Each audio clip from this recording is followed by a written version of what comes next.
So a very good morning student, greetings of the day. Welcome to the online lecture series on the railways, airport and waterways. And this is actually the module 4, that is the airport planning and design. So a very good morning we student. Are covering the numerical part of the taxiway design. In the previous lecture, that is the part 1 of this particular lecture, we have talked about the two different numericals, okay, related to the taxiway design. Now we'll see the next numerical, and it will be the last numerical of the taxiway design, that is example number 3. So let's talk about the example number 3 and let's look at the step-by-step process how to design a taxiway. I mean runway length. Okay, so example number 3 goes like this. Design an exit runway. Design an exit runway. Design an exit runway joining a runway and a parallel main taxiway and a parallel main taxiway. The total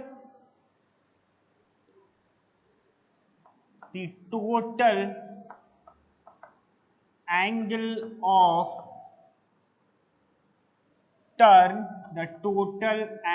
of turn is 35° and the maximum turn off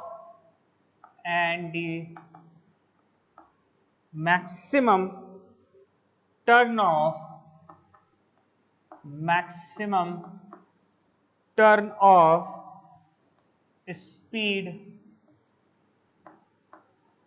is 80 kmph.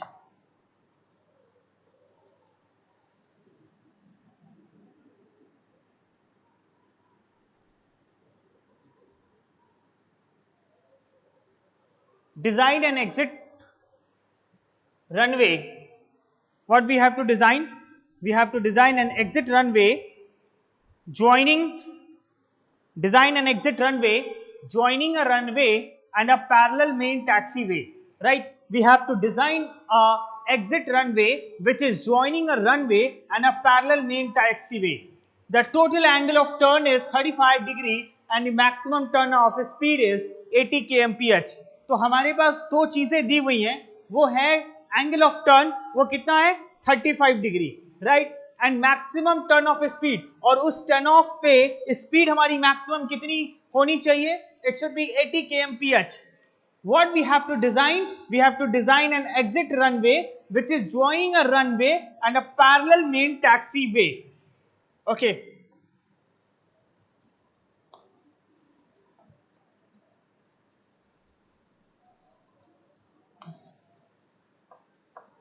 Solution देखते हैं step by step. इसमें आपको process को याद रखना पड़ेगा. अब देखो, हमें सबसे पहले इसमें अज्यूम करना पड़ेगा कुछ चीजें. कैसे अज्यूम करेंगे और क्या क्या अज्यूम करेंगे? पहले अज्यूम दी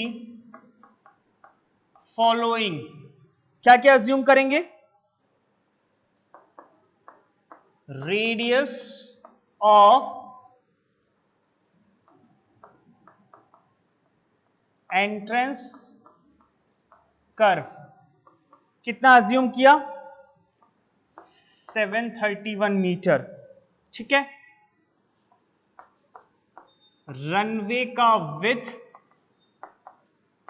वो कितना अज्यूम किया गया? 45 मीटर. टैक्सीवे का विड्थ वो कितना अज्यूम हुआ 22.5 मीटर, ठीक है। फिर suggest the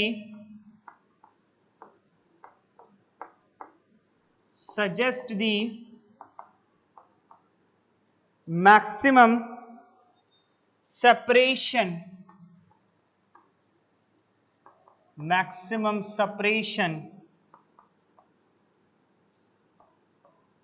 clearance and draw a neat sketch showing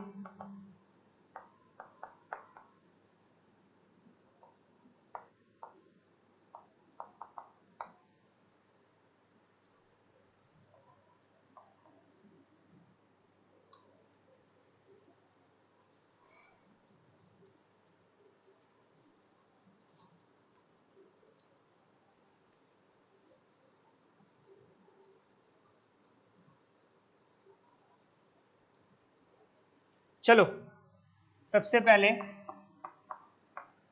radius of the central curve r equals to v square upon 125f।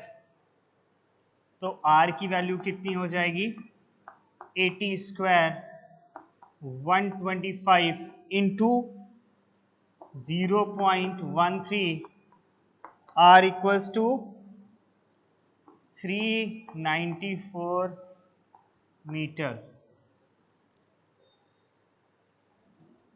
दूसरा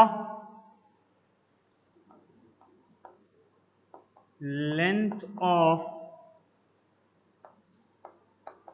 entrance curve, length of entrance curve कैसे निकालेंगे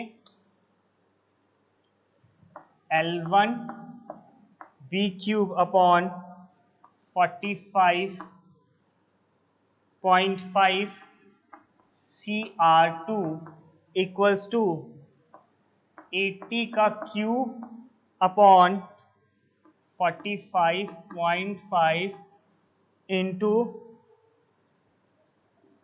0.39 into 394 and this L1 equals to 73.23 metre. ये हो गया आपका length of the entrance curve. तीसरा है deflection angle of the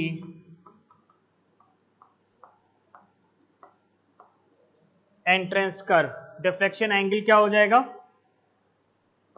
d1 equals to 180 into L1 upon pi into R2 equals to 180 into 73.23 upon pi into 731 और ये कितना हो जाएगा 5 डिग्री 45 मिनट्स, ठीक है। तो डिफ्लेक्शन एंगल कितना हो जाएगा deflection angle of the central curve ये हो जाएगा आपका d2 equals to 35 degree minus 5 degree 45 minutes. So d2 equals to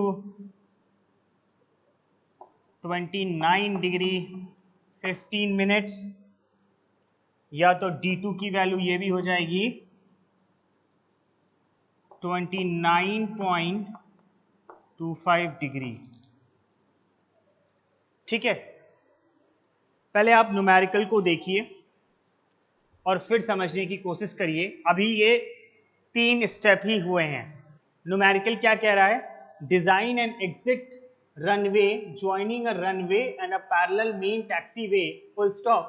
The total angle of the turn is 35 degree and the maximum turn of the speed is 80 kmph. पहले हम assume क्या करेंगे कि जो एंट्रेंस कर्व का radius है वो कितना है? 731 मीटर है। रनवे का विड्थ कितना है? 45 मीटर है। ये सारे पैरामीटर्स ICAO स्टैंडर्ड के अकॉर्डिंग होना चाहिए। टैक्सी वे विथ कितना है? 22.5 मीटर, ये हमने अज्यूम कर लिया। अभी इन्हीं अज्यूम किए हुए वैल्यू और जितने एलिमेंट्स हम निकालेंगे उसके बेसिस पे हम एक कर्व को डिजाइन करेंगे टैक्सी वे का। ठीक है, अब आगे देखिए, पहले निकालेंगे radius of the central curve. तो radius of the central curve को डिनोट किससे करते हैं? r से v²/125f।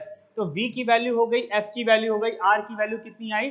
394 metre. Very good. Length of the entrance curve, तो length of the entrance curve कैसे आएगा? v³/45.5 cr2 that is equals to 80 का whole cube upon 45.5 into 0.39 into 394। तो L1 की वैल्यू क्या हो गई? 73.23 मीटर।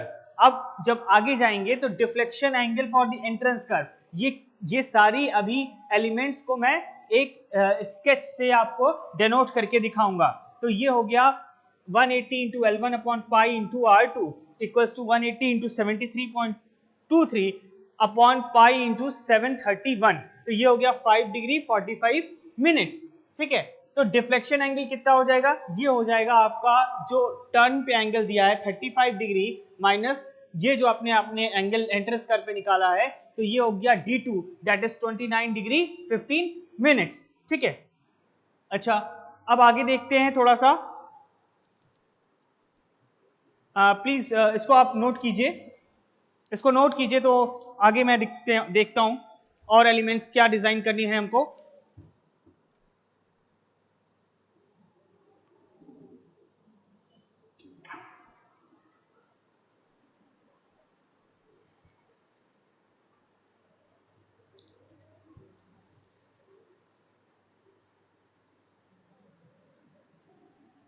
ये अज्यूम की हुई वैल्यू को मैं हटाऊंगा।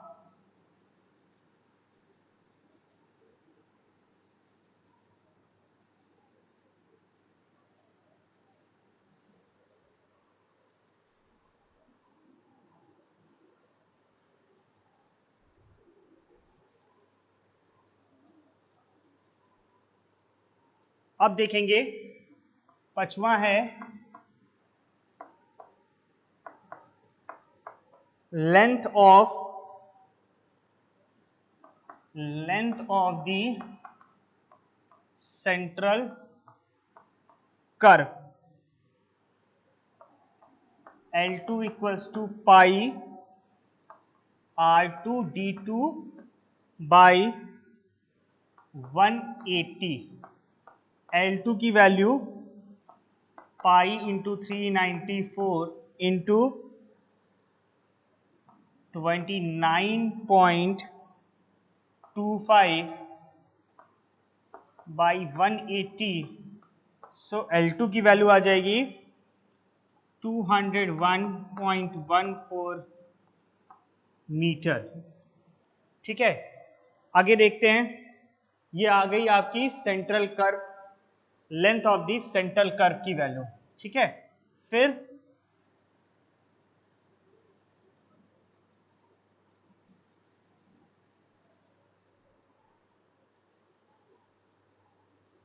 हम निकालेंगे stopping distance SD equals to v² upon 25.50 .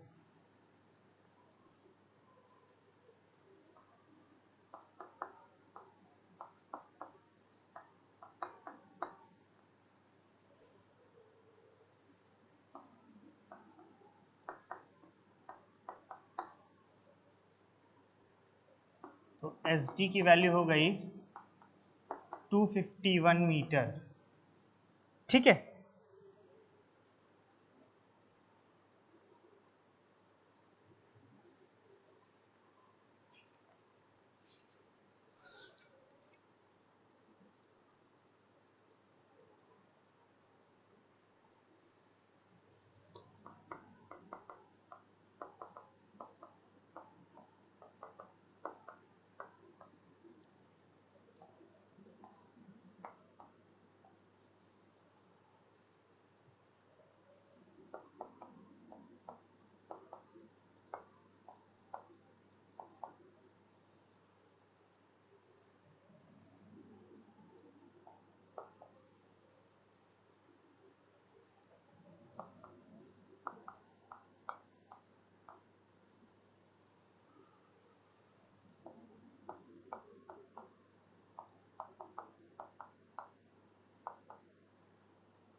for a major airport, for a major airport, installation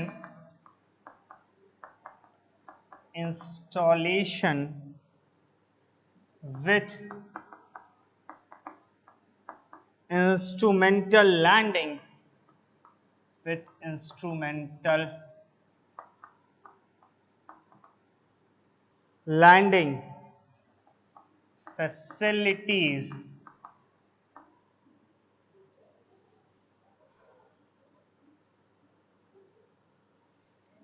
the separation clearance as specified by ICAO। ये कितना हो जाएगा, तीनों को ऐड करेंगे 184 प्लस 22.50 प्लस 11.25 और ये हो जाएगा आपका 217.75 मीटर। तो available length of the taxiway कितना हो जाएगा, अवेलेबल लेंथ ऑफ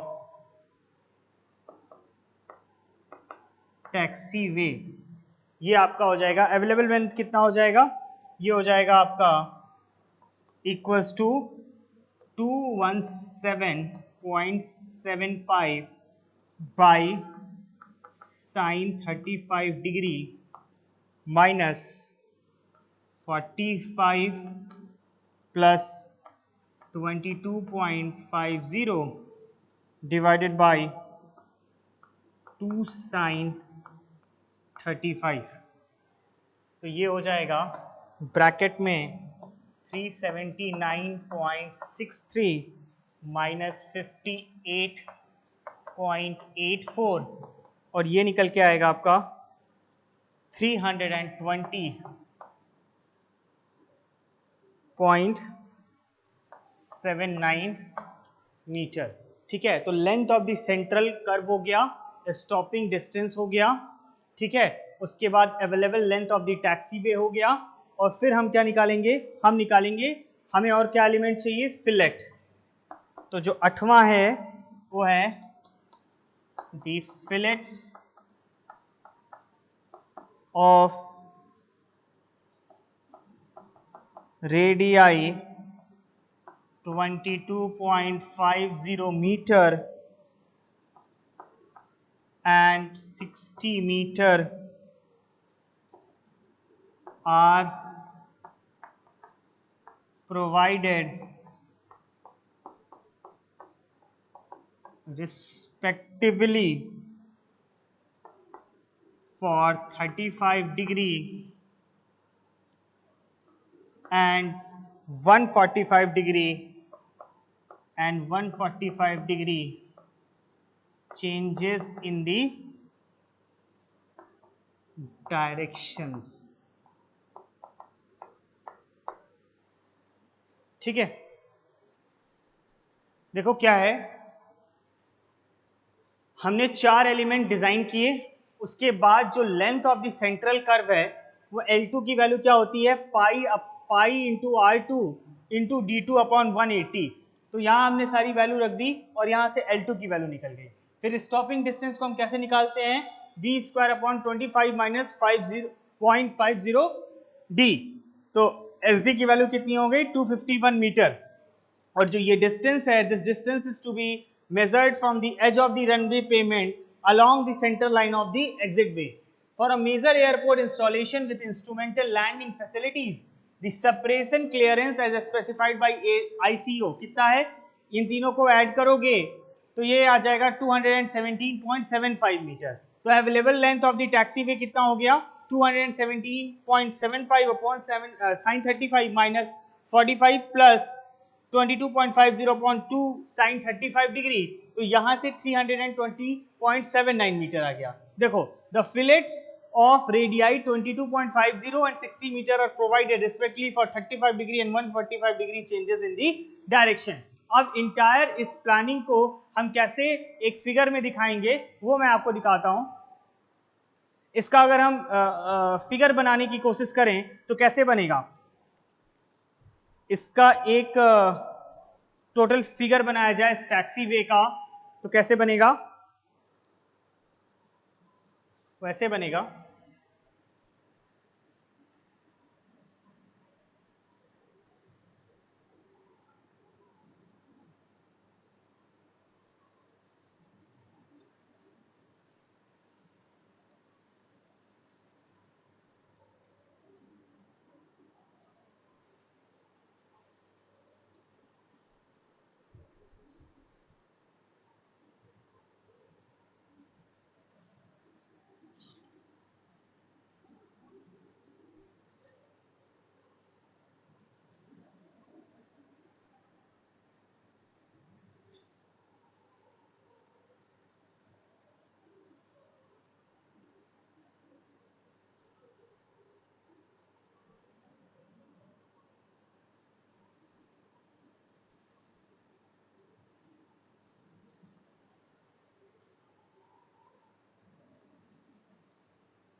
ये है आपका मेन टैक्सी वे,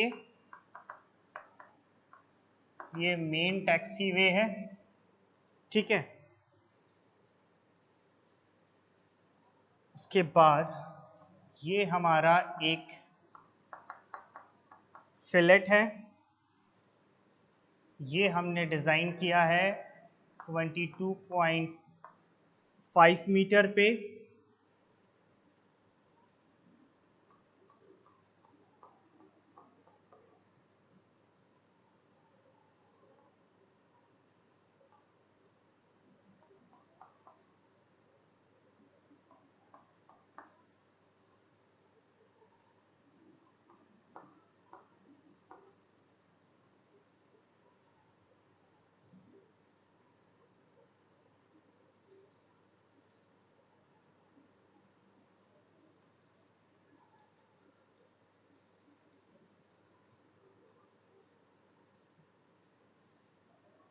ये है आपका सेंट्रल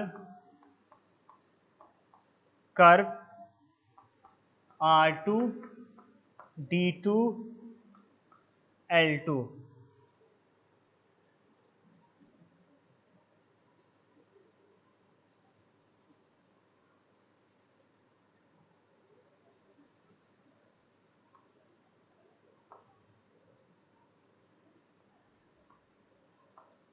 ये है आपका एंट्रेंस कर्व जो है R1 D1 और L1, ठीक।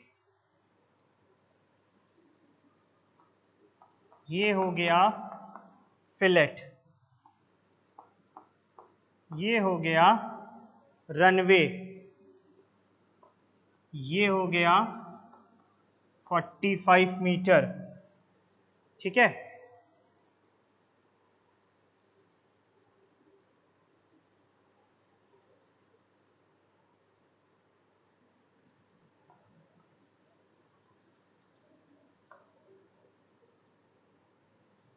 ये हो गया stopping distance.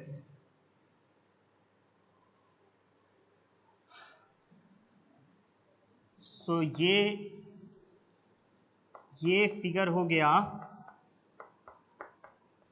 Plan of 80 kmph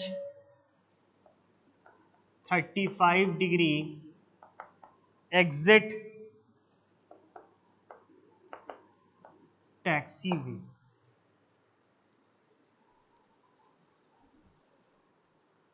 ये है आपका इस पूरे न्यूमेरिकल का सॉल्यूशन विथ अ डायग्राम।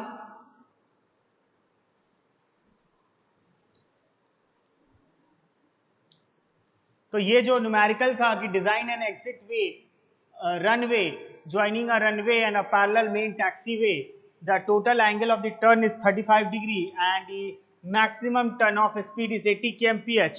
तो ये है पूरा उसका diagram, plan of 80 kmph 35 degree exit taxiway, ठीक है, जिसमें ये आपका ये पार्ट मेन टैक्सीवे है, ठीक है, ये आपका रनवे का पार्ट है, ये और ये आपका फिलेट है, और यहां से लेके यहां तक का जो पार्ट है वो एंट्रेंस कर्व है जिसका R1 D1 और L1 dimension, radius, degree of the curve और लेंथ ऑफ द कर्व, ठीक है। उसके बाद ये आपका सेंट्रल कर्व है जिसमें R2 D2 और L2।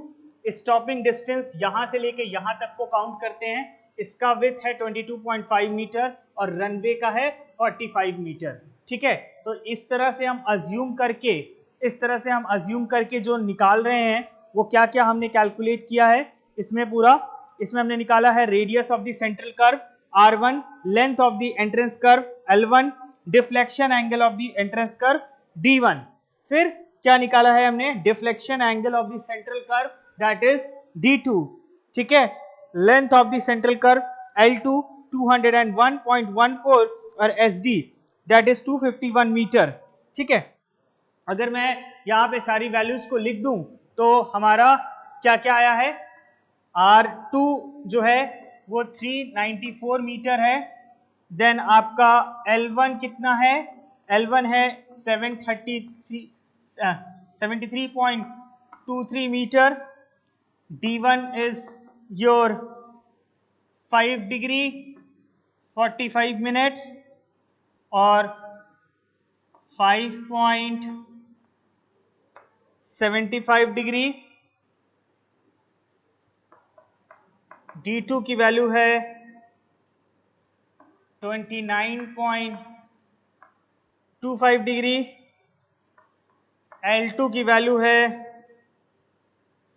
201.14 मीटर और SD है आपका, SD is your 251 metre, right. और फिलेट्स आपका 35 डिग्री और 145 डिग्री। तो ये है आपका इंटायर न्यूमेरिकल और ये आपका टैक्सीवे के 3 न्यूमेरिकल, मतलब कैसे डिजाइन करते हैं, ये पूरा इंटायर टैक्सीवे कैसे डिजाइन करते हैं, उसके एलिमेंट्स जैसे कि एंट्रेंस कर्व का रेडियस, डिग्री और लेंथ कैसे निकालते हैं, सेंट्रल कर्व का रेडियस, डिग्री और लेंथ कैसे निकालते हैं, राइट, फिलेट्स कैसे डिजाइन करते हैं ICAO के अकॉर्डिंग, ये है आपका सोल्यूशन और ये है आपके 3 तरह के न्यूमेरिकल। ठीक है, इसको आप नोट डाउन कर लीजिए और इसको नोट डाउन करने के बाद जो है हम दूसरा टाइप का न्यूमेरिकल कल से स्टार्ट करेंगे। फिलहाल के लिए आप इसको नोट कर लीजिए।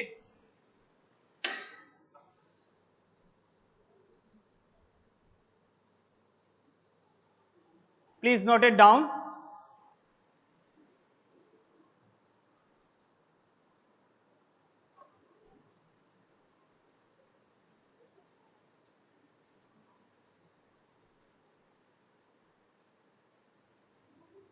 सो this is all about your numerical. हम नेक्स्ट लेक्चर में दूसरे न्यूमेरिकल्स की बात करेंगे related to airport design only.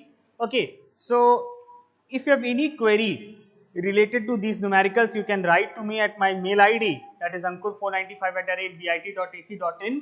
और अगर फिर भी आपको कोई प्रॉब्लम है तो आप मेरे प्रीवियस लेक्चर्स में न्यूमेरिकल्स में जाकर के उसे चेक कर सकते हैं।